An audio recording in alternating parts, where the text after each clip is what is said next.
पोथीचे पाने. चला बघूया आज ते पोथीचे पाने कसे झालेले आहे. मी घेतले पोथीचे पाने. पोथीचे पाने घेतल्यानंतर मी मसाला रेडी करण्यासाठी घेत आहे थोड्याशा हिरव्या मिरच्या, लसूण, कोथिंबीर.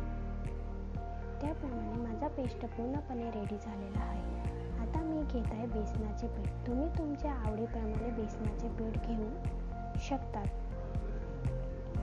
त्यानंतर बेसनाचे पीठ घेतल्यानंतर मी त्याच्यामध्ये थोडेसे हळदी पावडर, थोडे धनिया पावडर आणि त्यानंतर थोडे तिखट पण टाकत आहे. तिखट टाकल्यानंतर मी आता त्याच्यामध्ये हिरव्या मिरचीचा जो पेस्ट बनवला तो टाकला. त्यानंतर आवडीनुसार नमक आणि घोलण्यासाठी मी पाणी टाकत आहे. पूर्णपणे त्याला घोलून माझा पेस्ट पूर्णपणे रेडी झालेला आहे. आता मी पोथीच्या पानावर ते घोळलेले पिठाचा पेस्ट मी त्याच्यावर पूर्णपणे लावत आहे. पूर्णपणे त्याच्यावर लावून मी दुसरे पान त्याच्यावर ठेवत आहे आणि त्याच्यावर पण मी पूर्णपणे बेसनाचे पीठ लावत आहे आणि तसेच तिसरे पान पण मी त्याच्यावर घेत आहे. तिसरे पान घेतल्यानंतर त्याच्यावर घोळलेले पिठाचे तसेच मी पूर्णपणे लावत आहे.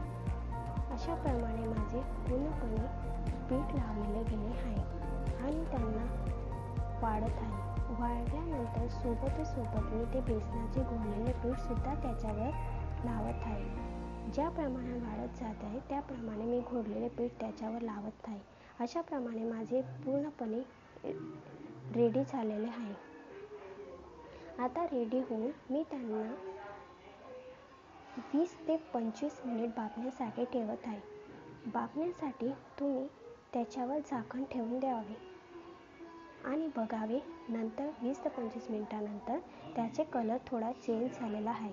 आता ते पूर्णपणे बाफून झाल्यानंतर मी त्यांना 5 ते 10 मिनिट थोडे तळत आहे आणि फ्राय होऊन माझे पात्रे रेडी आहे. तुम्हाला आवडले तर नक्कीच सांगा आणि माझ्या चॅनलला सबस्क्राईब करा.